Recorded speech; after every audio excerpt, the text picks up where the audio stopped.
You're listening to the Run for Your Lives podcast.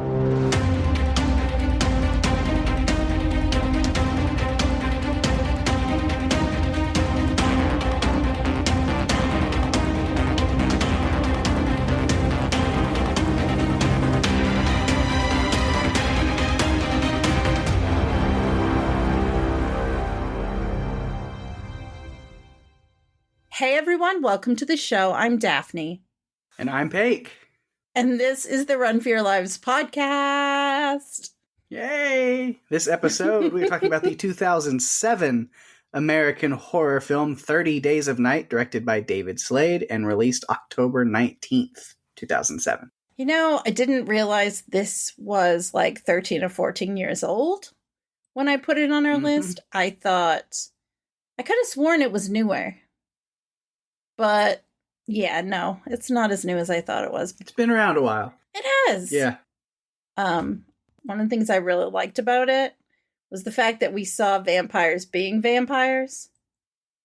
And they weren't shiny. They weren't transforming into people or other things. We saw them kind of be indestructible and scratching and biting. And I liked that. Reminded me a lot of The Strain. Is it a downside that they couldn't go bat? Yeah. You know, it's funny. The Stranger, and I know we'll talk about him later. I was thinking, is he their familiar? Is he like Guillermo? So I kept going back and forth between What We Do in the Shadows, which of course is a comedy, and The Strain, which is not a comedy, which is another series about vampires that I really liked. Yeah. I can't remember the channel it was on, but I really liked it. It went for 4 seasons. Feel like it was an FX thing, but I could be. It was an FX thing. It was FX. Yeah. So I really liked that series, and I didn't love some of the last season, but I liked it. I don't think I ever watched the final season. Well, there were good things and there were bad things. Watch the last, 3 episodes and you'll pretty much get everything that you need to know. Yeah, I liked it a lot. I liked the actors that were in it. And I thought it had a good story. But it went down rabbit holes and tangents that I didn't want it to. So I got annoyed at times with it. But this one I did like. I like this movie because they didn't revert to human form and they stayed vampires and they weren't kitschy or silly. They were very seriously scary. Yeah. And I liked that. A lot. Maybe they were real bad at their whole vampire mission, but they were scary. Yes. Real bad. Oh my God. I've got plenty to say about that. We'll get to that. I know you do. I'm already preparing myself. Yeah. This was the first time I watched this. Yeah. This is the first time I watched this movie. It's been on my radar since 2007 when it came out. It's just one of those movies that I've always been like, oh yeah, I need to watch that. And then it stayed in that list of my brain. Yeah. For all of these years. Being like, yeah, I'll watch it. I need to get around to that. And then it took podcasting about it to finally get me to turn it on. There have been so many times that I have done that it has been, oh, we're podcasting on it before I will actually sit down to watch it. Mm-hmm. It happened with The Handmaid's Tale. Like, I didn't watch that series until Jason invited me to be on the podcast. So, yeah. There are movies on our list that I haven't seen, and I'm purposely putting them off. It's not very often, though. Usually we're covering movies that you haven't seen or neither one of us has seen, but it's usually not that I haven't seen it because I just gravitate towards these types of movies. Yeah. And we've had a few. But just a couple. Yeah, there were some familiar faces in this, at least one in particular that I'm not sure if you figured out who he is. Oh yeah, but he's our Zeke boy. Oh no. What? From The Faculty, Zeke, Josh Hartnett. Yeah, no, that's not the one that I'm thinking about. There's another one. And he doesn't have a huge part. And I didn't even realize it till I was starting to put pieces together for this one. And I'm like, oh my God, he was in this. And so when we get there, I'll tell you who it is. Okay. Yeah, he may or may not have been on a show that you may or may not cover over at that other podcast that you have with Rima called Strange Indeed. I think he was on an episode of that. He had a small part. Interesting. Yes. I don't know. So now that I have to see where you're going with that. Yeah, now that you're intrigued, I'll just start with behind the scenes. So this was filmed in Auckland, New Zealand. It was based on the 3-issue graphic novel miniseries of the same name, written by Steve Niles and illustrated by Ben Templesmith. And according to Templesmith, the working title for this film was Crackers in Alaska. So glad they didn't keep that name because that's ridiculous. That has nothing to do with anything. And yeah, no, that just sounds dumb. 3 different writers were involved in writing the screenplay. Stuart Beatty rewrote Steve Niles' initial draft, and Brian Nelson, who had just worked with the director on Hard Candy, he wrote a new draft that was more faithful to the graphic novel, and that's what they ended up going with. So it's got parts and pieces from different things. Yeah. The budget was $30 million, and it grossed $75.5 million at the box office. It's 114 minutes long. And you know what comes next, Pake. Synopsis. All right, let's see what I pulled from the internet. Nah, I like this one. After an Alaskan town is plunged into darkness for a month, it is attacked by a bloodthirsty gang of vampires. It's about as straight to the point as you can get. Yes. I don't think you can get any straighter than that. Yeah, it's definitely... Yeah, there was a lot of blood. Kind of, bloody, gory, and I feel like they made a point to introduce you to some characters at the start. Like when they were saying their goodbyes, you saw Doug with his wife, you saw Kirsten, you saw little Gail Robbins and her family, you saw John Reese and his wife and their dogs a little bit. Not too much. It's actually John Reese that I wanted to talk to you about. Oh. See, he's played by Peter Feeney. Okay. Yes. And way, way, way back in the Run for Your Lives universe, we covered a little film from New Zealand called Black Sheep. And Peter Feeney played Angus, who had a particular affection for his genetically engineered sheep. That's right. Didn't even recognize him. Nice. No, me either. It just came up when I was putting things together, and I'm like, what?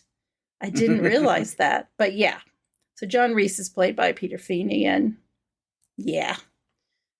He was Angus. I thought that was kind of interesting. I didn't put the pieces together, though, but, it was filmed in New Zealand. And that's... Oh, I could tell. There's my first of many gripes. I'm going to try to not be too mean. Because I didn't... Off the top, I didn't hate this movie, but there are definitely some major plot points and holes and things that I couldn't help but just be like, oh my God, I got to tear this apart a little bit. And one of the first ones was I didn't even have to look it up to know it was filmed in New Zealand. Because I was like, most of the cast are New Zealand and Australian actors.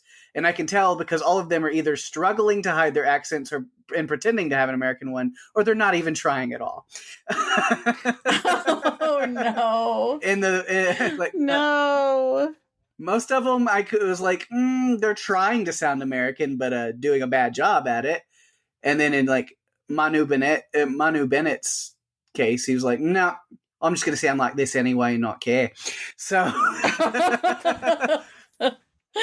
Oh gosh. Yeah, my name's Billy. I've lived in Alaska my whole life. Uh, Yeah, Alaska by way of New Zealand. You know what? We're going to have to ask our friend Anwen about this film. Yeah. Since she lives in New Zealand. Going to have to ask her because she loves this stuff. Yeah, I do love Manu Bennett, though. It was great to see him. I haven't seen him in quite a while. But he's awesome because he played... Where I know him from is he was Deathstroke on the CW series Arrow. And he was recurring quite a lot on there. And he's awesome. But he hasn't really been up to much acting-wise lately because I was looking into it. I was like, oh yeah, this guy. Where has he been? Nowhere, obviously. But okay. Nowhere. He's taking a little breather. Yeah. Oh, yeah. So that was the first things I noticed. I was like, oh, there's a lot of the cast just struggling to hide their accents throughout this whole thing. Cool. Maybe it would have been better if they just pretended. You know, this is a community of folks from New Zealand who have moved to this town in Alaska. Would that have made it a little bit better for you? Maybe. Oh, I think the best one was the guy who played Carter. I was like, yeah, I think he was the best one at hiding the accent. And it still was like a little there, but I was like, no, he can pass most of the time. But like even what's her name? I don't have the actress. Melissa George played Stella. Yeah. She's not New Zealand, she's Australian, but that was still sneaking its way out every now and then. Well, remember, they were filming in the middle of the night at times. Yeah. They filmed in the middle of the night at times, so it was quite a stretch for them. Yeah. Just defending it as much as I can at this point. I don't want it to fall into the smallest little thing. No, I have other things, but really main other thing that we will get to way later when we talk about the vampires. But yeah. Please tell me you at least liked the vampires. I did. Physically, visually, I did a lot. Oh no. No. I'm not gonna let you turn this into the happening. No. I'm not gonna let you turn it into the happening. It's not gonna be that bad at all. I will be nice. Do you promise? Because I'm so afraid. I'm wondering if I should just let you tear it apart and I'll go cower in a corner. Because this is one of the ones I've watched a million times.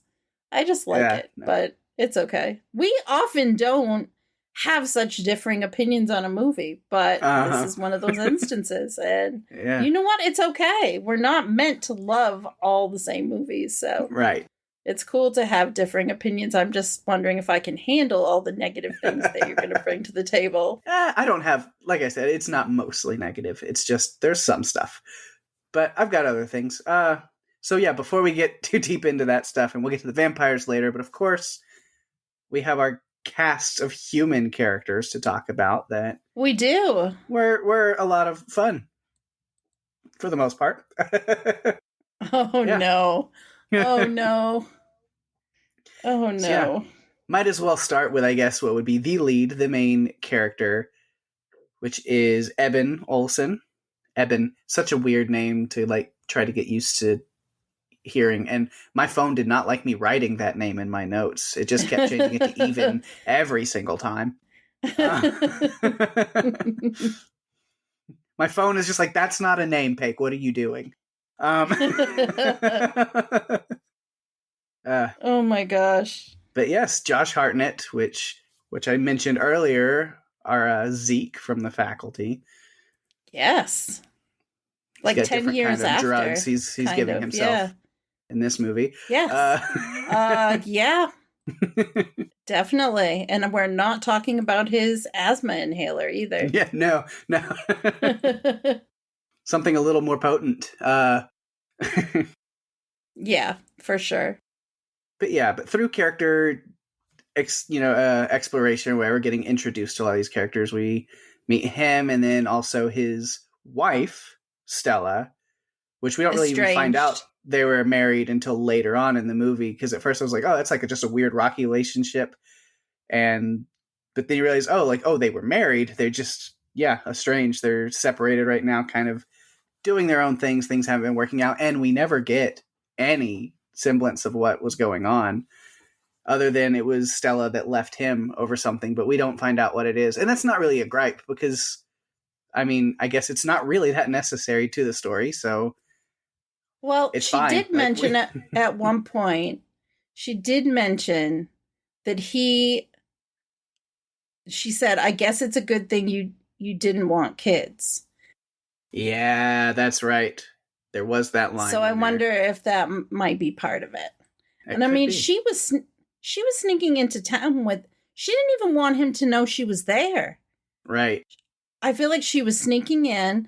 And the funny thing is, that whole town, they were so invested in that relationship. Don't you want to stay Every over? single you can person. Stay with me. Yeah. They all were. Don't you want to work it out? Why don't you stay at my house? And then you can explain to me what the hell's going on between you and Eben. Mm-hmm. And so she just kept getting hit with people wanting to know what was going on and wanting to help them fix the relationship. Because it started right as she's getting ready to go out and do her job, which she's a fire marshal. Mm-hmm. It started, right there because it was Adam who said, he was the first one who said, oh, you can come and stay with me and Jeannie and, tell us what's going on. And followed later by Billy, who says the same thing. Well, you can come stay with me and, oh, the kids can bunk together and you can stay with us and you can tell us what's going on between you and Eben. It was like a broken record at times where people just wanted to solve the problems. Yeah. They're very into that relationship and into the small town. It's how it goes. Yes. News travels fast in a small town. Yep. Tell me about it. I grew up on an island that had 600 people on it. So that tells you anything. Yeah.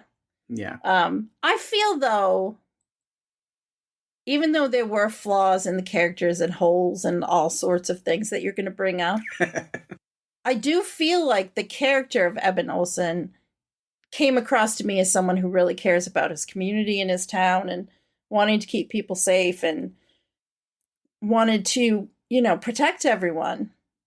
Yeah. No, he was very dedicated to kind of what he's doing. His relationship with, I guess, just kind of partner as far as in the, police force there. They say police force, it really just was him and Billy. It seems like that's him and Billy. That's pretty much it. But there are little moments like, I brought Biggie up here. Oh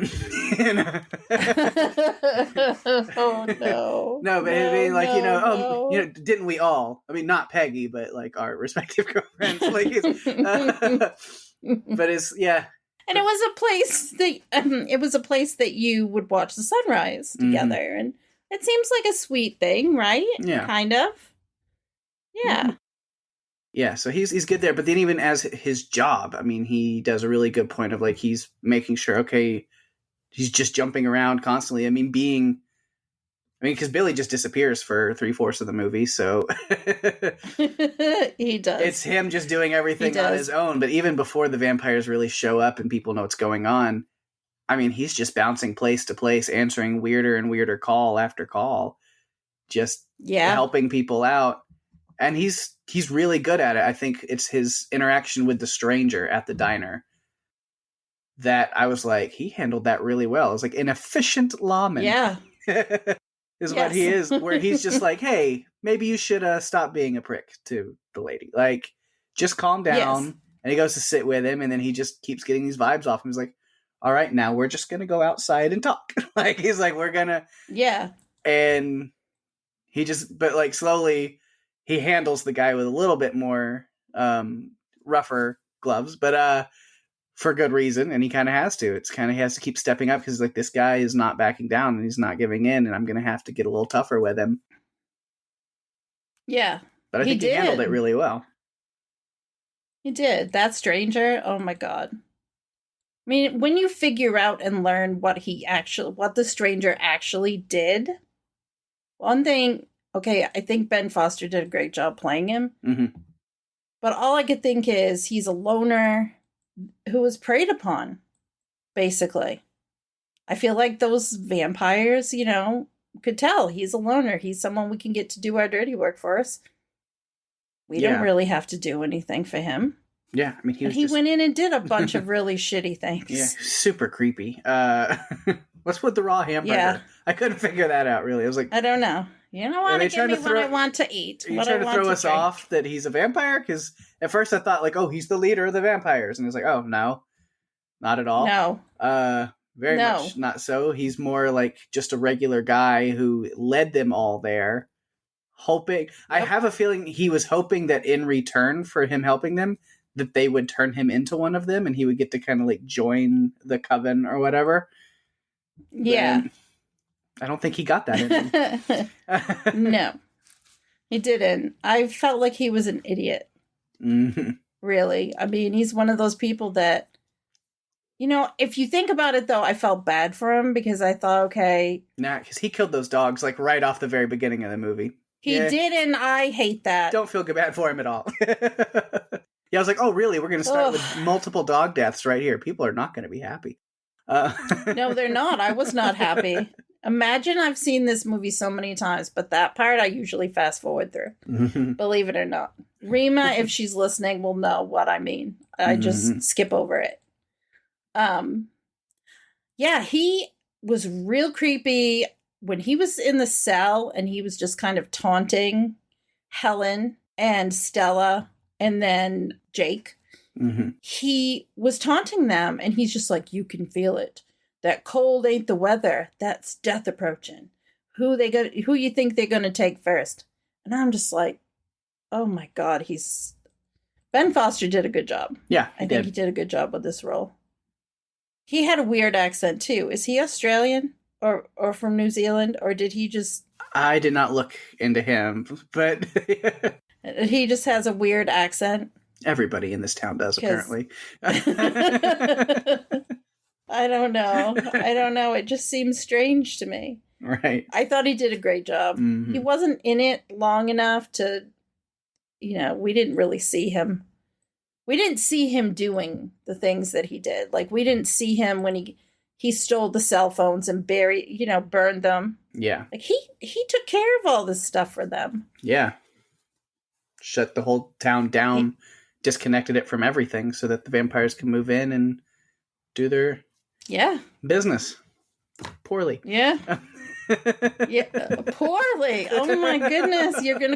I know you don't like the vampires now, and I'm so like, I don't know about this. Would you rather we had Edward Cullen come in to do this dirty work? No, not at all. Okay. All right, good. No, I just sorry to any of our hinting to things that I'll talk about later that I'm just going to get a kick out of. Oh, I'm so scared now. Mainly, it's just playing around with you and having fun with it. Uh-huh. Yeah. Yes. Okay. Now I get it. I guess I need to refrain from having much of a reaction and then, okay. Yeah. Then you won't tease me about it. Uh-huh. Okay. But yeah, now I know. Pretty quickly after this is when the vampires come in, and they come in fast and hard. That's what she said. And so they oh my God. But yeah, they like once they attack, like there's no time to prepare. And I'll have all kinds of later notes about them, but then we just kind of get the survival, chaos and then survival. And really the first plan that our group has, which I don't know about the plan. But it's a good plan, but also like a lot could have gone wrong. And that's this little plan of hiding out in the attic, which is very risky. I feel like right off of the bat watching, I was like, because of a single person that was heading there, because everybody was heading there like in different times in groups. It's like if any single one of those people was seen or followed, then everyone's done. Everyone's done. Yeah. It's really scary. I was trying to think of it, from a supply perspective. And, the guy boarded it up and left for a month. God knows, you know, if there's even anything to eat in there. Right. It's going to be cold. Like, yeah, I'm not because sure. obviously he's shutting the power off to the house, even if it wouldn't have been shut off anyway. So, like, yeah. But they hide out up there for a while. And then the scene with Kirsten was interesting. Even knowing that she was bait, Eben heads out to help her anyway. And so again, I'm like, now you're risking again everyone in the attic if anybody's noticed. So it's a hard decision he has to make. Because you know that if he had gotten in trouble, Stella would have gone out. Mm-hmm. And that would have continued. Like, there would have just been this continual risk of the people in the attic. Yeah. But he goes out. Kirsten didn't really matter because, I mean, she even knew that she was being used as bait because she was like, I mean, just under fear of her own life, was just doing their bidding, trying to bring people out. Yeah. And they still killed her anyway, so wasn't to much avail. But he also runs into John Reese. But they played with her. Yeah. They played with her like she was a cat. Yeah. Like, they scratched her and they just, like, treated her like she was prey they had caught, like a cat catching a mouse. Mm-hmm. And I found that very kind disturbing. of interesting. Yeah. Yeah. Creepy. And then, continue on about John Reese, a.k.a. Angus. John Reese, and John had turned, which makes sense. I kind of figured as much as soon as he said, my leg's been hurting, though, because then I was like, I don't know why I just assumed it was going to work like zombies, but it did. There's a lot of assumptions that just made about the way the vampires worked that turned out to be true, so that works. But so... And that goes into one of my points. So then they have to, like, this whole fight and scuffle because he's been on there for a few days, so it's really taken him over. And he's given in to the bloodlust, and he's just going after Eben, and Eben ends up having to fight him, and this whole scuffle. The chains just jangling all over as he's getting tangled into the swings, and he's decapitating him, and there's all kind of snarling and yelling, and none of the vampires heard anything for some reason. I did wonder about that, I will admit. I will admit. For a group of vampires who are traveling around hunting down people, they're real bad at it. I kind of wondered about that, like why no one heard anything, because they were on top of houses. Right. We had seen them just like crawling around all over the place. Like, they're supposed to be scoping out the town, and yet conveniently, anytime any attack or anything happens, there's no vampires around to have heard it or seen it. Yeah. I did think, though, it was clever to wait until the blizzard, like the whiteout conditions, to go. That was smart. Yeah, that was my next note. You have to give him credit for that, Pake. Moving undercover blizzard. It was literally my next note, was being like, but that was really smart. He made a good choice. And then also was lucky that the UV light thing worked later. But but it only took out one of them. Like, it didn't. Right. Because that was if they planned it better. Yeah. There's a lot of just jumping to conclusions. Because the reason that he did the UV thing was Stella going, these things can't survive the sun. And I jumped in even before Bo says anything to her. I was like, how do you know that? That's never been established. Like, there's vampire lore out there, but there's no proof for that theory within the movie at all. Like, you're just saying it. But then Bo even addresses it right after, at least. He was like, maybe that works on Bela Lugosi, but we don't know how this works within. And it's just like, she's like, I'm going to stick with it. I'm just going to assume that that's the case, and we're going to roll with it. And luckily it works. But you have to admit, though, throughout this movie, the character of Eben and the character of Stella, like, they started, like in movies, they started to grow back together. Mm-hmm. But I also think Eben continued to really fight for his community. He was trying to keep them safe. He did risk his life for Kirsten, even though, he knew she was bait. Like, he was the one that noticed that they were hanging out on the rooftop. Yeah. Oh yeah, he's definitely, and I'm skipping a lot because a lot of things go into other character notes and vampires and stuff as well. So I'm already kind of jumping to the end with where I'm at Evan.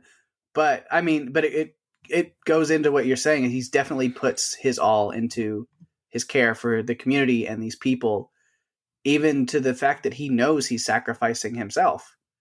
And that's that really big moment that I will give major props to, that I really enjoyed with this movie, was him making that decision to inject himself with Billy's blood to turn himself into a vampire in order to save Stella and Gale and give himself a fighting chance at fighting the vampires. Yeah. It was a twist that I did not see coming, because there's a lot of things I was like, oh, of course they're going to do this. And of course they're going to do that. But then it got to that, and I was like, that I did not see coming, and major props. Yeah. That was a surprise. I wasn't expecting it the first time that I saw it either. And I did see this in the theater when it came out. Mm-hmm. And I wasn't expecting him to do that, because I was expecting, you know, if he died, it would be some other way. I didn't think it would be at sunrise. Right. Which is interesting. Yeah. I thought it was kind of neat the way that they did it, like with the pieces of him floating away and him burning, but it was kind of sad too. Yeah. So I found it interesting he chose to die that way, even after what he even mentioned before that, like before that morning where he's like, should I go after them? And I'm thinking like, yeah, that'd be cool. Like some kind of Blade vampire vigilante, you know, fighting to keep them from doing it again. Cause like now, okay, you ran them off because the sun came up. Now you went and died in the sun. And now next year, whenever the sun goes down, they'll be right back to finish it off. Like, not necessarily, because he actually killed their leader. That's why they left. Because I did a little bit of research into this, and they actually left because Marlowe was their leader, and and Eben took him out, and so they just dispersed after that. See, back to their ship. Yeah, I saw it as because the sun was starting to come out. It just timed out right there. Like, okay, well, that's our cue to bounce. See ya. See you next month. No. See you next year when we reconvene. We'll pick up where we left off. Potentially, yes.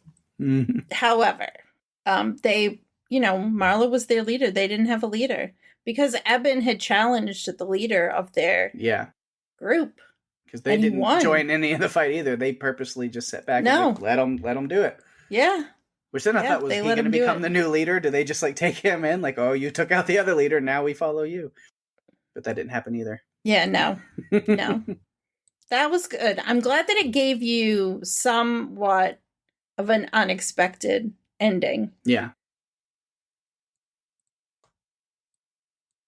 For sure. So any more notes that you have on Eben and things? Well, you know, there were different things that happened, but I have a feeling that you have a lot of other character notes. Mm-hmm. So I want to hold on to some of my notes in case they come up with that.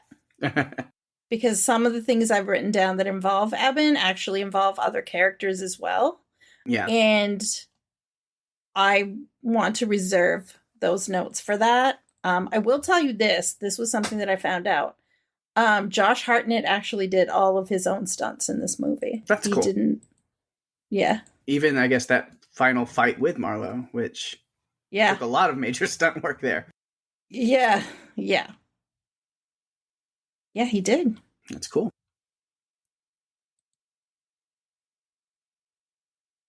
All right, so that's about it on that? Yeah. All right, I was going to see if I had any more notes on Stella, because it was kind of a connected thing. She seems to just, again, weird choices, but she was very forgiving to Malachi for almost killing her. Yeah, I wouldn't have been so forgiving. I might have thrown a bit of a fit. We never saw him again. He just kind of disappeared after that. Sure, he was just slaughtered along with everybody else.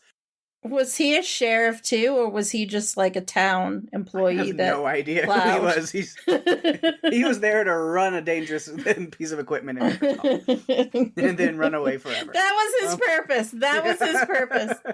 Maybe, you know what? Maybe he just kept driving down the road or however out into the wilderness and he's still out there somewhere. He ends up with that thing later, so. Yes, he does. I don't know what that was even called. Do you know what that's called? I don't. I called it like cool. a chainsaw weird drill. I don't know. It was like a weird digging. I don't know. It was quite a contraption. Yeah, it was cool. Whatever. I think Bo drove it better than Malachi did. Yeah, definitely. I mean, he did wind up inside a store with it, so I don't know. But yeah, I don't know what that was about. Yeah, I don't know why he drove into the store. Yeah, that didn't make sense to me, but okay. No, and the reason Stella gets hit is she's on her way to the airport, and then she gets stopped by this little thing and has to have Billy come pick her up. And Billy took his good old sweet time. He did. But then she's upset that the airport is closed before she got there. I'm like, well, even in a small town with a small airport, like, there should be a pretty cut and dry, like, flight schedule. Like, yes. you know that if you're late or not. Like, it was almost like she was hoping to just, like, pull up there and be like, oh, they're still open. I'll just get a plane. Like, yeah, no. The last flight had left. She was on... She was there for the 30 days. Yeah. And watching it this time, when they were like showing everyone leaving, all I could think is, and you're lucky, and you're lucky, and you're lucky, and good, run, get off, get out. Enjoy Seattle, you won't die. Yeah. Yeah. Yeah. But Stella makes some weird choices for me, I think. Yeah. Another one of my she shows that she has a gun in the diner when she pulls it on the stranger, which seemed like very unprofessional way. You don't really just hold it to the back of somebody's head in an official situation. But then she shows she has the gun. So then while the stranger is sitting there choking Jake out in the cell, why doesn't she shoot him? We know she has a gun, but instead she waits until Eben runs in and then does it himself. Like, oh no. How long has my brother been choked out while you're standing there just watching? Oh, gosh. Yeah. Yeah, I guess I have to acknowledge that. Yeah, but Melissa George, she did all of her own driving. And there was a lot of weird driving that, I mean, it was not simple. Mm-hmm. Again, I'm trying to present good things. Yeah. I have to present good things. She comes up with the UV plan. Again, she kind of just pulled it out of thin air, but it worked, so at least give her credit for that. Yeah, but Eben didn't even believe in that plan either. Like, he only decided to do it because she thought it would work. It's like, okay, all right, go ahead. Yeah. It's a lot of hope to put in that since he's the one that had to do it. Yeah. And a little teeny UV light. Like, weren't there more than that? Was that really the only one? Because he went to Helen. I guess was Helen his mom or like Helen was his mom, but they all called her Helen. Yeah, like he didn't seem to very, very like connected. Like mommy, oh Helen, he was talking to Jake like, oh, with Grandma. Oh, is that your mom, or maybe that's their other? Like I don't know. So then it had been his grandma too. So Grandma Helen, because they're brothers. Grandma Helen, yeah. Grandma Helen, not mom, but Grandma. So, and then still was very just like, oh, she's dead now? Oh, no. Moving on. So. Oh. But, oh, goodness. I don't even know where we got onto that. I don't even know where that tangent came from. I can't counteract all the negative things you're saying, so I'm just going to have to give up and just listen. I'm just going to have to listen and let you get it all out. Okay, I'll add some more into the good column for Stella. Is she does go out of her way to save Gail while she's being also used as bait, kind of, just walking through the town. And she jumps out and saves her, takes her under the car. Don't know where that plan was supposed to go from there, but you know what? It's some thinking. It's better than nothing. I mean, I'm sure she was going to try to get her back to the Utilidor. Yeah, that's where everybody was going. Yeah. And then just kind of got surrounded and had to make a, quick decision. But then even during that final fight, she's just standing there watching. And Eben has to be like, go! He yells at her to go. She just doesn't listen, as usual.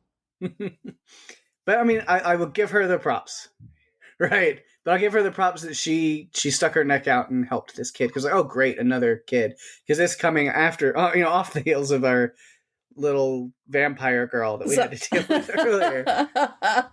Which was real creepy, and then got real cheesy, and then got creepy and dark again at the end. So it worked. Yeah. I wish they would have left out the, like, I'm done playing with this one. You want to play with me now? It's like, okay.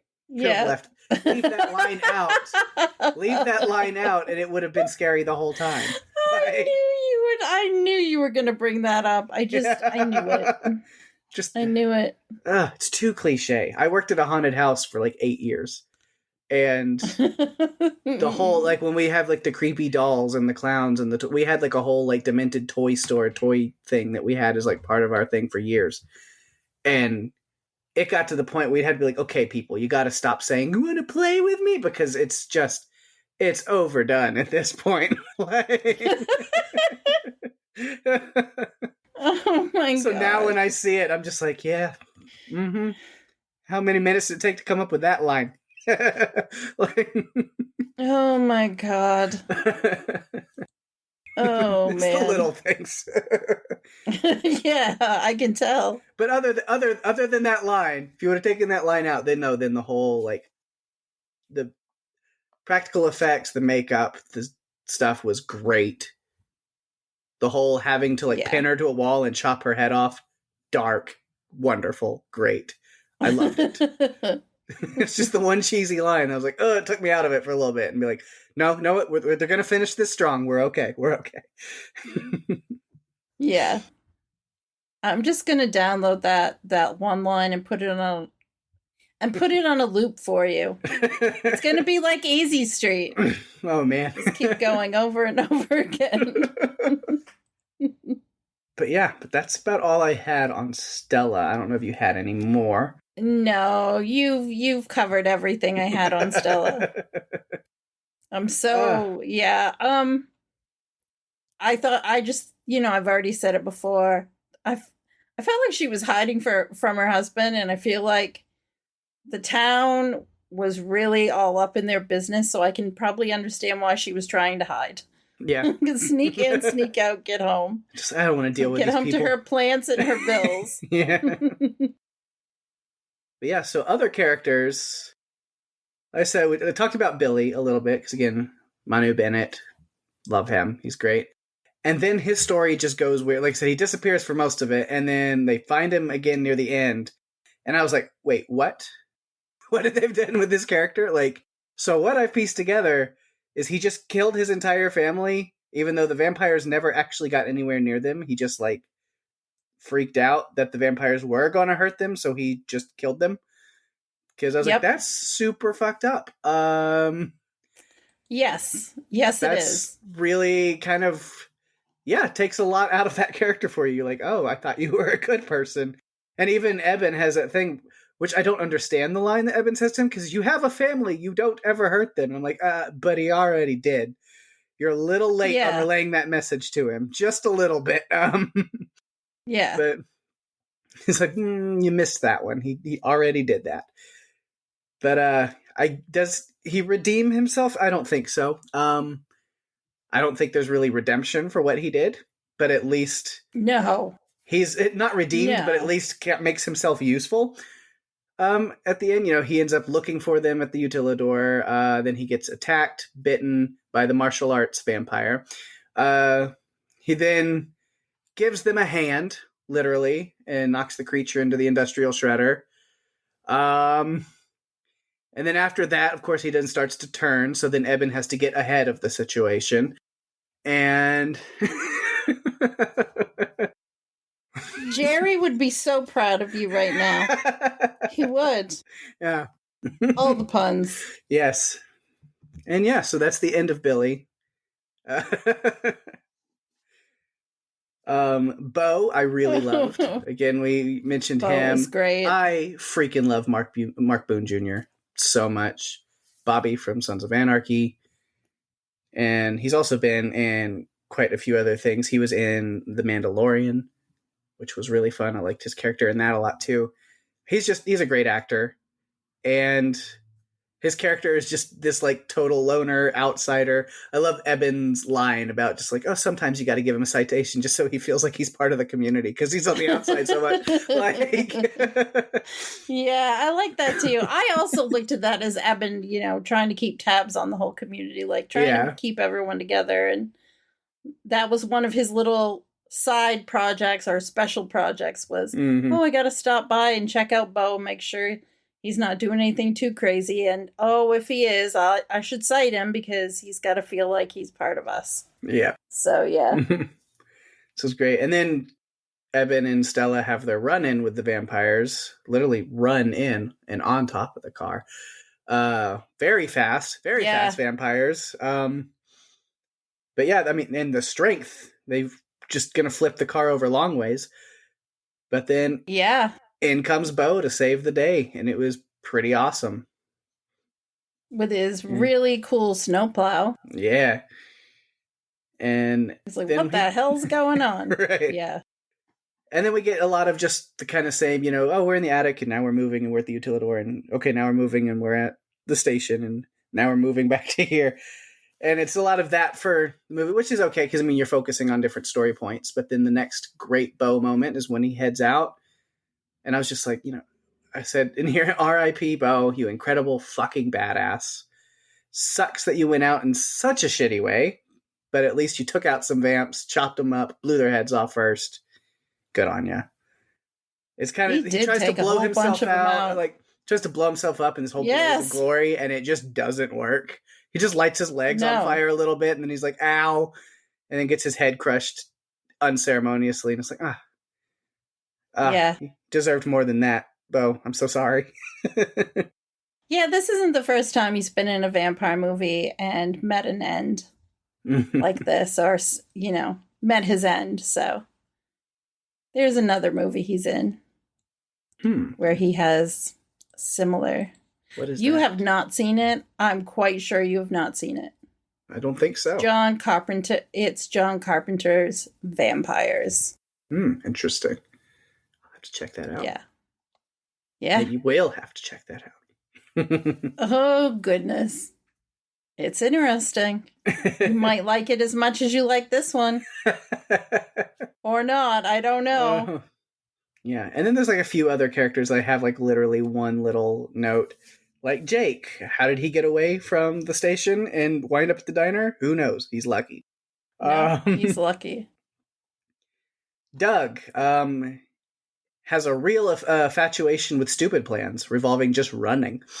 The whole time they're in the attic, he's like, let's just run. And everybody's like, that's a dumb idea. And he's like, but let's do it. Oh, God. No. Not good. He's not like Bo, who is like a one-man army.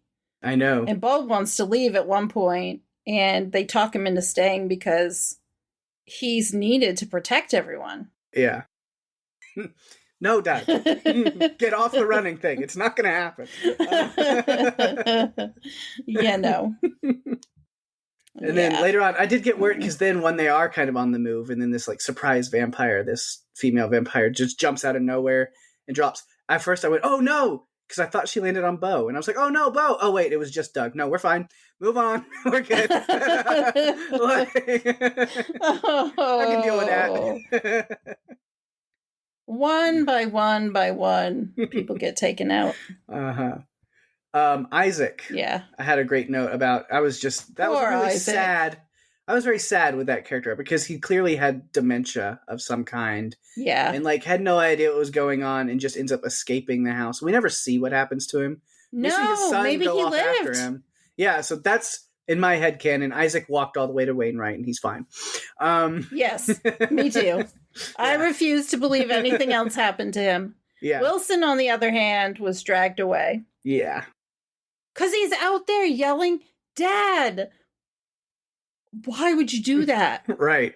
You've seen what's going on. This isn't, fun and games.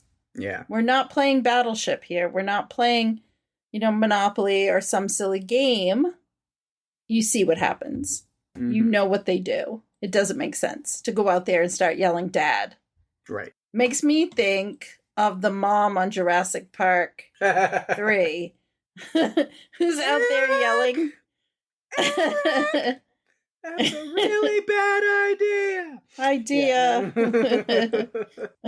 And she turns around with the air, whatever it is, and says, What? It's the same thing, right? Yeah. And then only other character I had just a quick thing of Carter. I didn't have much to say about him throughout the whole thing other than his death scene. He had such a sad just story. Sad, but like honorable for him as he realized he was like, I got bit and infected by the girl vampire that we fought, or scratched or whatever. And he's like, and so I know what happens, and so I just want to go out on my own terms. And Eben takes him to the back room and just chops into him. And that's it. Another instance of Eben stepping up to do what needed to be done. Yeah. And Stella was mad about it, but it's like, look, he made that choice. Carter didn't want to become a vampire. He wanted to go out on his own terms, and he tells him about his family that died because a drunk driver hit them. I mean, it was such a sad story. Yeah. I just felt bad because I liked him. I thought he was a decent character. What we saw of him. I liked him. But yeah, I think that is all of the character notes that I had. I don't know. Did you have extra stuff? Let me see if I have anything extra. I don't think I do. Other than Jake was the one who killed the little girl vampire, which came out of nowhere. Everyone's fumbling around, and he just takes the axe and chops her head off. And I'm just like, well, where did that come from? Did not know you had it in you. I did like when Eben was saying, we have two advantages. We know this town and we know the cold. We live here for a reason because nobody else can. I thought that was kind of, he was trying to get them to calm down and just focus. Because it was, they were in that attic, and being in an attic for like 18 days, which is how long they were in there. 18 days they were in that attic. Yeah. I couldn't be in an attic for 18 days. But no. I would have gone nuts by then with all those folks. Yeah, no. Yeah. I did think the whole thing with Billy's head, though, I have to say, one of the bad things that I wrote down was that the effects that when Eben is chopping Billy's head, the effects weren't the greatest. I feel like it was CGI and it was not great. For the most part, I thought the effects were pretty good. Yeah, there's some great practical effects and makeup stuff. The vampire makeup and practical effects were incredible. They looked so good and so scary. So yeah, so speaking of vampires, that's where I will move to if we are done with character notes. Make sure you don't have anything else. I am ready. All right, so yeah, we will go with the good and the bad. I'll just run through what I've got. We get just a quick, few little glimpses of them at first when they're attacking Gus. And from those little glimpses, they look mostly normal and human, which is really interesting because I was like, okay, because he's like, are you people? And it's not until you start to really see more and more glimpses of them, like the nails and the teeth and the eyes. But like from a distance, yeah, they kind of pass just like these normal people that are a little scary. I mean, they're a little, creepy for sure. And, but yeah, once we see Gus's head on the pike, when Eben goes out there to explore that's when I realized like, oh, so they are more than just hungry hunters. There's something going on here. There's a mission that they are on. Yeah, they cut out the communications. That's why they went out to where Gus was, is they went out there to shut down the communications. Yeah. The internet, the telephone, everything. Because the cell phones, of course, were in a pile. Yeah. Somehow he got Stella's, and I'm not sure how that happened. Yeah, I'm not sure. That didn't make any sense, but I think the first look that, like, real close look we got at them was when they were in the house with Adam and Jeannie, and Marlo picks Adam up and then drives the poker through his stomach, and Jeannie's laying on the floor, and Iris, who is Marlo's lover, queen, is just waiting for approval to be able to start killing, because I feel like everything came from him. And so he goes over and puts his nail on the record, and then he starts this shriek or this cry. Yeah. And then everyone starts, like, really jumping in and killing people and just eating carnage and feeding and everywhere. The carnage. Blood, guts, screaming, Wilhelm screams, yeah. Yes, there was a Wilhelm scream. Yep. Yeah, and there was some great stuff. Allie, which was John Reese's wife, being dragged, like, through the window and under the, like, floor, like, under the ground, under the house. I was like, oh my god, that is terrifying. That was done very well. Yeah. Yeah. Absolutely. They, the shrieking sound, though, that the vampires make, this is in my notes for later, but I feel like it ties in really nicely now. They used shrieking, but then they added sounds from a Tasmanian devil to the shrieking to make it stand out even more. And I think it worked because it was creepy. Yeah, there was some scary shrieks for sure. But yeah, and then we see, but then also we're kind of told through Marlo speaking to his other vampires there, and they're purposely decapitating their victims so they don't turn. Like, this is a move in, kill everybody, get out situation. I'm not really sure what they're planned for, other than just to feed. They were feeding, yeah. But then, of course, we get later on, closer to the end of the movie, which is where a big gripe of mine comes. But the whole thing is, like, they have to take everybody out because they enjoy being this myth, that vampires don't exist. Yeah. So if people survive to talk about it, then that hurts them being able to move on and do things later on, because, as long as people don't believe in vampires, then things like this can happen. Exactly. There was one moment where Marlo is in talking to the stranger. And when he tells him that he's going to take care of him, I honestly thought the stranger was going to say, "My life for you." And I think it's because we've just been reading The Stand. Yeah. And I'm just like, oh my god, he's like Trash Can Man. Yeah. Yeah. Yeah. He took care of him in a different way. Yeah. Yes, very different way. Don't think he's going to get to turn. No. He was dragged away. Like, I feel like they killed him and fed on him, honestly. Probably. Like, chewed him up. Yeah. But I really liked the look of the vampires. I liked that their skin was, it was light and almost translucent. The eyes were dark, but they weren't just like dark circles. There was just this, like, it just appeared like their pupils were there, but then, like, things dripping into the, like, going back. It just seemed creepier. Yeah. The teeth were pointed, and it wasn't just fangs that you would see, in the other movies, and claws were sharp. And I did even more digging, and the look of the vampires for the graphic novel was inspired by Nosferatu, which is a movie. Yeah. Yeah. I can see that. If you see that, sure. You're just, it definitely makes sense. Yeah, I think Danny Houston was incredible as Marlo, as kind of the lead. He really set the tone for their ominous appearance anytime they showed up. Yeah. He was creepy and in charge. Like, I felt he had everything under control. And they were just going to burn down the town. So it looked like it was one big freak accident. Yeah. Like, that the town burned down and everybody died, when that's not the case at all. Like, the vampires had killed everyone. Yeah.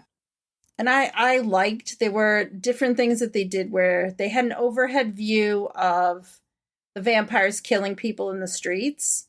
And I liked that because it was just going over the carnage, and you could still see people getting dragged and bitten and eaten and everything. And I liked that. I thought I like those cool. kind of shots. A little hint to maybe something coming up soon over here. But my favorite zombie movie of all time has a great early shot of a big overhead following as destruction and carnage is going on. You know exactly what I'm talking about. Yes, I do. And we're not going to give any of it away because it's part of something special that we're going to do very soon on this podcast, and something that we haven't done before. Yeah. So it's something new that we've added to our episodes. That's all you get. So it's an idea. That's all you get. It's going to be fun. I promise that it will be fun. Yeah. So let's see. I've got some more notes. Like, I'm trying to decide, like, do I balance the good, the bad, or like do one first, then the other? Oh God, there's more bad. So I do really love. I'll do the good first. All of the little creepy background things with the vampires. Like, again, when Kirsten is out there as bait, walking through the street, yelling for help, and you just see them all silently crawling and leaping around on the rooftops behind her. And there's a lot of different times, like when Billy is like kind of sitting outside and you see one just like watching him from a rooftop behind him. And if you just look in the background, they're constantly just kind of creeping over and watching people, except for the times where conveniently it would be bad for one to see them, so they don't. But when they're there, it's great. So let's see. Yeah, I think all I have really left is the downsides, but go through them quick. Oh, no. And mainly it comes with this main mission. Yeah, mainly it just comes with, like I said, they're bad at their jobs that they set for themselves. If their mission is to come in, kill everybody, and clear everything out, they have 30 days. They have a full month. And there's like 8 people left at the end of this thing? I guess more, because more people then come out of hiding even after at the end, whenever the vampires leave. So they were real bad at the job, because anybody who was hiding in a house just seemed to survive. And that's what I was wondering. I was like, like the attic where they're hiding. I was like, so they just ignore that house? Because they even mention, they're ransacking the house across the street. Oh, no. And then 5 days go by, and it's like, well, they never came into this one. How lucky are we? Because even when they go downstairs after Isaac, the house is in pristine condition. So, no vampires have even walked into it. So, if I put myself in their situation, I'm like, okay, if we have 30 days to kill everyone, then constantly, every single day, you work in shifts and you move up and down and you keep searching the houses over and over and over. Yeah. And it's like, they just didn't do that. And for a lot of times, even when scuffles would happen, the little girl or John Reese and stuff is there's people yelling and screaming and shrieking. And it's like, where are the vampires that should be looking for them? Oh, they're all in one part of the town just talking or sitting around, not hunting like they're supposed to be doing. And it just took me out of it so many times. I'm like, they're real bad at this, aren't they? Well, I mean, at the beginning, Marlo said they should have done it years ago. They should have come there years ago. Mm-hmm. When he's talking about separating the heads from the bodies and not turning them, he's like, we should have come here years ago. Yeah, so wouldn't they then have so much time to have planned, well, now that we're going to do it, we're going to go in and systematically we'll have a system. And we go through all the houses, and anybody who's hiding, we just keep searching the houses every day. We've got a full month. It's this group that we're following, Eben, and then they hid in 3 places in the course of a month, and they never got found or searched. It just, and that's what really took it out of me. I was like, man, these vampires are real bad at hunting.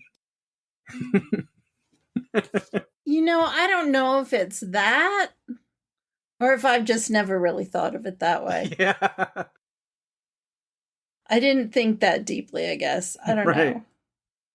I just was thinking, I thought the vampires were really cool. They were great. That's what I'm saying. They looked super cool and they were super scary. But then, I don't know, maybe it's just I don't know, a lot of people who watch this maybe don't have those same thoughts. But I'm like, I put myself in their position. I'm like, okay, so here's the mission. Here's what they're doing. It's like, okay, so they have a full month, ample time to hunt everyone down, and then they just don't. Oh my gosh. What else do you have? Bring it on. Until like the final night, and they're like, oh no, we got to burn things down. We got to find them. And it's like, okay, Marlo, well, what have you been doing the past 29 nights? Like, where have you been? That's it. That's really all the last, I think. But like, feeding, maybe. I don't know. I mean, they kept Kirsten alive, so I wonder if there was anyone else they kept alive. Mm-hmm. Poor Gail Robbins was covered in blood. I mean, can you imagine being a little girl in this movie covered in blood? Like, creepy. So creepy. Do you have any other notes of any kind, or is that everything that you have? Because I actually have quite a few production notes. Nice. I'm trying to think if I have any other, like, interesting notes. Just old technology. We can go back to 2007, just seeing the cell phones that they're using. I was like, oh, man. The old bricks. Like, those were probably Nokia or Motorola. Like, old school cell phone. Yeah. Handheld, not very digital, just lucky that it works. So that's all my notes. So there's my... So we're not doing ratings anymore, and you're probably very glad. I am. But I don't know where I would land on anyway. Because, like I said, I don't hate the movie. The practical effects, a lot of the scares, that kind of stuff, it's top notch. It's really great. And there's some great emotional moments, some great character arcs. It's just like some of the major plot holes from like the entire reason the vampires are there didn't seem as threatening as it should have been, because they just kind of weren't around a lot of the time where you think they would be. And so I think that's like the main, and then some weird character choices also that were made. There was like, but sure. But so it's mainly, there's like just a lot of plot stuff that I was really hung up on. But as far as like effects and the twist at the end with Eben making himself turn to fight off, I thought that was very well done. So again, did not hate the movie, but there's a lot of plot stuff that I'm like, well, while I'm breaking it down on a podcast, I have to bring that stuff up because I just was all in my head while I'm watching it. Yeah, of course.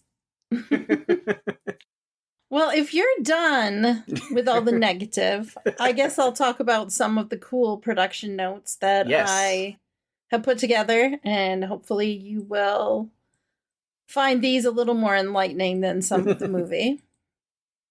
Although I'm not sure now.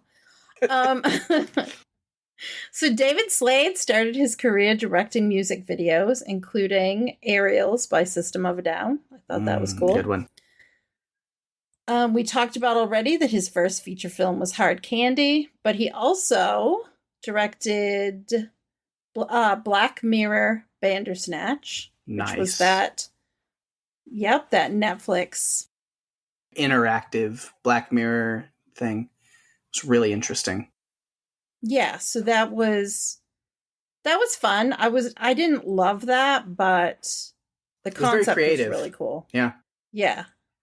You didn't know what you were going to get when you were going through it. Mm-hmm. Like, your choices made a difference. He also did Metalhead, one of the episodes called Metalhead. It was the one about the woman and the metal dogs. Mm-hmm. One of my favorite episodes of Black Mirror. It's a great one. Yeah, mine too. He has a new movie coming out in 2022 that's called Dark Harvest, which seems right up our alley because it's the story of a legendary monster called October Boy that terrorizes a small Midwestern town by rising from the cornfields every Halloween, complete with his own butcher knife. Ah, interesting. Yeah. Who knows? It could have lots of plot holes, Pake. I don't know if we should cover it. I'm already looking at it. Like, sounds interesting. Also sounds like Halloween and Friday the 13th. Yes. But yes. Who knows what it is? We'll see. I don't know. Yeah, we'll see. With this film, he really wanted to make a scary vampire film, and I feel like he accomplished that. Yeah. Steve Niles initially conceived the story as a film in the early 1990s, but reworked it into a comic/graphic novel after years of rejection by studios. After the release of the graphic novel, there was more interest in that concept, and one of the studios that had previously rejected the original screenplay decided to make the film. Although the story is similar to the first issue of the comic, some character names are different and some characters have been combined, such as Marlowe, who represents a combination of himself and Vicente, who was the big leader of the vampires. In the comic, Vicente flew to Barrow to stop the vampires in order to continue keeping the world of vampirism a secret. It was him that decided to burn the town down because he didn't want anyone to know that vampires were real. Originally, Sam Raimi was planning to direct the film, but he later decided to produce it instead. Most of the night shots were filmed during the day using a day-for-night process. In reality, Barrow doesn't see sun for 67 days, not 30. It's crazy, right? Maybe the vampires would have had enough time then to do it. Oh my god. Although Slade wanted to shoot in Alaska, he ultimately decided that it'd be too difficult for the actors and the crew to get through the shooting schedule at night. So the town of Barrow was built in New Zealand, and all the scenes were shot there or in a soundstage where it was easy to control the fake snow. The fake snow was actually mostly salt that was edited in post-production. Danny Huston received critical praise for his portrayal of Marlowe, which I thought was cool. So the vampire's language is 100% original, and it was developed with the help of a University of New Zealand linguistics professor. The director wanted the language to be simple, but not sounding like any particular accent. And in addition, as I think I mentioned earlier, all of the vampires have names, but they are never mentioned except once we get to the end credits, they're listed. As Pake has pointed out, due to accents, nearly half of the cast is Kiwi or Australian. And according to Pake, they don't do a very good job hiding their accents.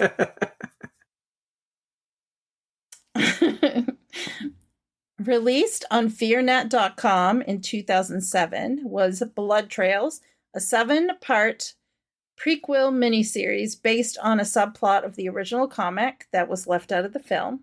It was set in Louisiana 2 days prior to the events of the original film and involves a vampire hunter and her informant named George.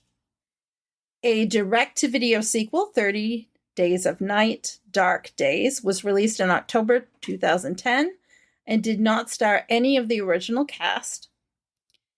In 2008, fearnet.com released a 6-part miniseries titled Dust to Dust that picked up on George's story from the first movie. And finally, Tim LeBon created a novelization of the film for release in September 2007. And that is all I have for production notes. Did you ever watch the sequel? Yes. The way you answered that probably answers the second question I have of like, is it worth going over on here?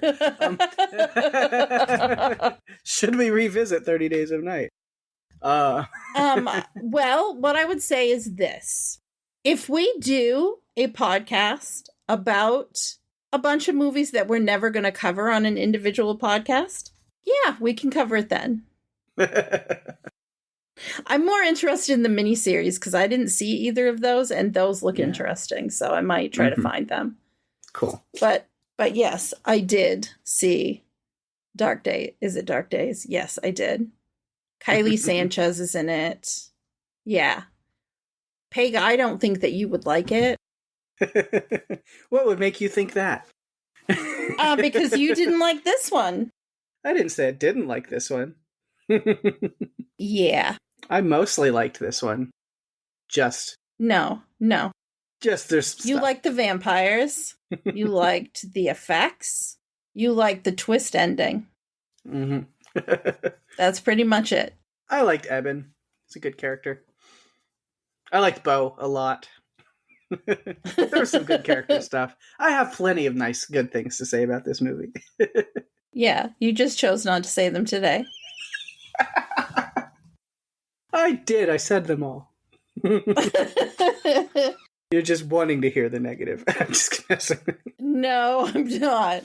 I'm thinking you saved them all to say on the podcast and kept all of the nice things. Maybe, I don't know, for our next end of season special. Okay, feedback phone, save me from this. Not even the feedback phone is going to save you from this. Oh, it is, because I got to answer it right now. Bye.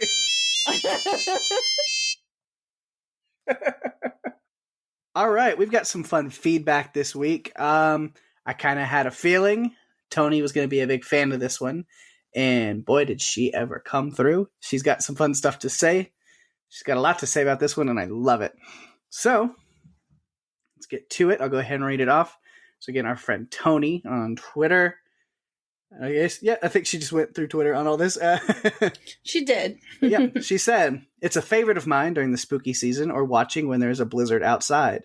The setting in a small, isolated town in Alaska winter is a great idea, where you have to protect yourself from not only vampires, but the outdoor elements too. There are moments of grief, despair, anger, helplessness, bravery, cowardice, and everything in between. The vampires are menacing and terrifying. Their cat-like movement and how they play with their food, scary. Enough of a twist on the genre that I found satisfying. There isn't much I didn't like in this film. Maybe the heroic sacrifice at the end was a little unsatisfying. Ben Foster as this Renfield-type character was amazing, so gross and pathetic. Josh Hartnett did amazing as well. Danny Houston as the Vampire King, awesome. I hope you had fun watching. Thank you, Tony. And if you've made it this far and didn't just turn off the podcast halfway through, because I didn't enjoy it as much. I was like, this whole time, I'm like, oh no, because I know Tony's a favorite of this. So as we're getting feedback kind of ready to go, I'm like, oh, I hope she doesn't hate me. It's okay, Tony. I really like this film, and I've watched it a bunch of times. Yes. And I don't hate it. Again, Daphne gave me a hard time earlier when we were talking the movie, but I did say there's a lot good about it that I did make sure to talk about. So yeah. There's some goods in there. Yes. It's there. And no, it was just like me being, I don't know what kind of mood I'm in. I don't know. I was a little nitpicky about certain things, but overall, no, it was, hey, like I said, the effects and the vampire stuff was super freaking cool. I think I just had some like weird plot things that I was hung up on for some reason. But I hope that you enjoyed this episode of the podcast anyway, Tony, even if I lightly, gently shit on a movie I love a little bit, maybe. He did. Perhaps. It's okay, Tony. I gave him a hard time about it. We also have feedback from our good friend and supporter, Steve Brown. He's coming at us with, I think, some live Steving. I'm not sure. He's kind of keeping us on our toes because sometimes he's live Steving and sometimes not. Yeah, last week wasn't live after I said it was. And I was like, oh, I guess not. So let's see. Hey, let's see where this Pake and goes. Daphne, welcome back. Season 3, Run for Your Lives, 30 Days of Night, live Steve.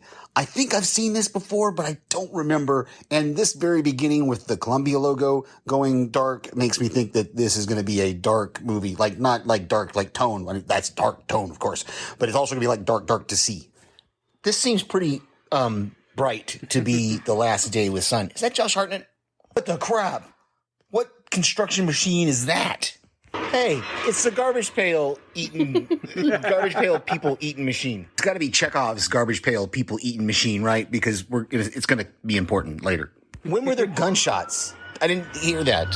Okay, there's something bugging me that I just got to say. Shouldn't the sheriff on his hood be written backwards so you can read it in your mirror? So how did Jake escape and not, or they just let him go? Well, this escalated quickly. Finally, it took this long for somebody to say vampires. Okay, so does that mean, since this guy John has turned, does that mean any wound from them turns you? Oh, that's a great line. It's hard to stop when their family's at stake. Oh, that child is just horrifying. I don't know how to feel about the conclusion of this fight with the baby vampire. So he had to kill her. And then it cuts right to Bo. This guy killed his own family because he didn't want them to suffer? That's twisted. How many kids did these people bring with them? Or is this one of the town kids? Oh, it's a town kid. Okay. Gruesome end for Billy. One day until sunrise. Wow, okay. Well, this definitely took a turn I wasn't expecting. I didn't expect Josh Hartnett to just put vampire blood in his body. Okay, that made me laugh. He punched a hole through his head. Okay, now that I've seen it, I'm pretty sure I never saw it before. All right. Can't wait to hear you guys on this one later. Awesome. Thank you so much, Steve. I know it brought a whole flood of different emotions, I could tell, as he was going through live Steving, that it definitely brought... Yeah, it's effective, I guess. Yeah. Yeah, so that is all we have for feedback. But if you would like to be like Tony and Steve and send us feedback on our next film or any that we've covered in the past, we have quite a catalog now. You can submit your theories and feedback via our Facebook page at facebook.com/runforyourlivespodcast. You can email us at runforyourlivespodcast@gmail.com. You can send us a tweet on Twitter at RFYLpodcast. You can reach us on Instagram at runforyourlivespodcast. And if you're enjoying the show, tell your friends. We are available on Spotify, Apple Podcasts, Stitcher, and pretty much any other podcast player available. We're also on YouTube. You can go to runforyourlivespodcast.com for all the links that you will ever need. And please give us a review on Apple Podcasts. That's the best way that you can share the love and get us out there to even more people. We really appreciate it. We do. Always, always. All right. What else is going on in the podcast universe around us? Of course, fun stuff. My other podcast, Strange Indeed, will be back this next week with 2 episodes. We'll be covering the first 2 episodes, not in the same episode recording. There's going to be 2 separate episodes of the podcast coming up. But we are jumping into the Netflix original series, Midnight Mass, which is the next terrifying, creepy, scary horror wonderfulness from Mike Flanagan, who brought us The Haunting of Hill House and The Haunting of Bly Manor. So we love us some Mike Flanagan over on Strange Indeed. We covered Dr. Sleep, which he directed. So yeah, we love him, and anything he does, we're going to have to talk about it. So Midnight Mass starting this next week. Be on the lookout for that for sure. And then on House Podcastica, Jason and a rotating host of, panel of hosts are covering What If, Disney Plus, Marvel. It has been so much fun. I'm having a blast watching that show, and they've been covering it really well over there. Also, Panels to Pixels with Steve and Mark covering What If. I was actually on the episode for the What If Killmonger rescued Tony Stark. That should be up hopefully in the next week. So yeah, be on the lookout for that. I jumped over to Panels to talk a little bit of Marvel with Steve, and that was a lot of fun. That should be coming up soon. And then also TV Podcast Industries covering What If. So if you're a Marvel fan, you got lots of podcasts to go and listen to some What If coverage of. And TV Podcast Industries also covering Why the Last Man. That show has been a lot of fun too. I'm really digging that one. And let's see what else we got. The Walking Dead cast with Jason and Lucy. Currently covering Walking Dead Season 11. It is back. It's running. And there's been some really good episodes.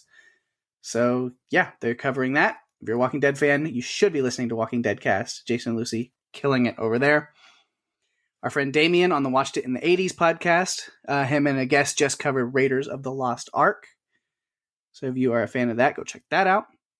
And then our friend Ben over on Wilhelm has got special guest Alex this week, and they are talking favorite football movies. Ooh. I don't know if I have a favorite football movie. I think mine would probably be Draft Day, just because I've seen it so many times from like different points, because it's my boss's favorite movie and he's usually watching it pretty often.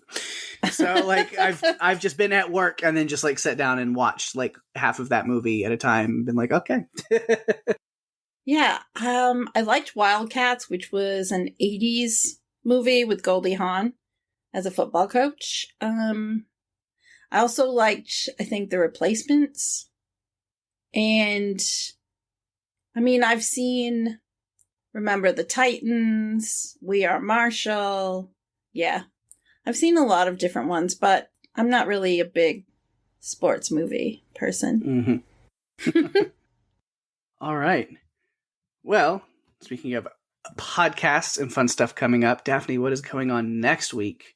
Actually, really, what's going on the next 2 weeks? Right here. It is the next 2 weeks, and I feel like you should be explaining this concept that you created, but I'll let you do that in a minute. So, a TV station crew and 2 SWAT team members escape the city in a traffic report helicopter and take refuge from the shambling dead in an urban mall. It is the first of our Double Dip special. Yeah. Pake is calling it Double Dip. It's just the name I just pulled out of thin air, and I'm just stuck with it, so I think it's what it is now. So, we are going to cover George A. Romero's 1978 classic film, Dawn of the Dead, which is my favorite zombie film. Yes. So I'm very excited to get to share my thoughts on this movie with all of you. Mm-hmm. And so for those who are wondering what this Double Dip special means, of course, yes, 1978's Dawn of the Dead, George Romero, is Daphne's favorite zombie movie. Yeah. My favorite zombie movie happens to be 2004's Dawn of the Dead, Zack Snyder remake. And so we both know that. We've talked about that. So you're like, well, what if we did them back to back? So next week, 1978 George Romero. And then the week after that, we will be releasing our coverage of the 2004 Zack Snyder, Dawn of the Dead, where we'll kind of compare and contrast a little bit on those. So yeah, we're calling it kind of double dip. We're taking a original and a remake, covering on back-to-back weeks, and really diving into the world of Dawn of the Dead. And I'm so excited because, like she said, it's respectively both movies are our favorite zombie movie, one or the other. And so yeah, it's going to be a blast. And I think we're going to do that. We have a couple of other little things that we might try to bring back the double dip thing for later in the future, sometime down the road. But yeah, it's our first, dive into that. So we had a blast recording these, and I can't wait for you guys to hear them and tell us what you think about these movies. Yeah, we did have such a great time. And so Dawn of the Dead really started my love affair with zombies, and I credit it with making me excited when in 2010 we got The Walking Dead. And then The Walking Dead cast, which is, it's that Patreon group that I found my co-host and good friend Pake. So, yeah, zombies. Yes. It's going to be great. It's good stuff. It's going to be great to talk about this film and share it with you guys. And I look forward to what you have to say about it. Yes. Get that feedback in, everybody. I would love to hear it. And with that, we have reached the end of another fun, creepy, scary episode of Run for Your Lives. Thanks, everyone, for listening. I am Daphne. And I'm Pake. And if you have to run from creatures of the night who invade your town to terrorize you before making you their dinner, you'd better run for your lives. Bye-bye.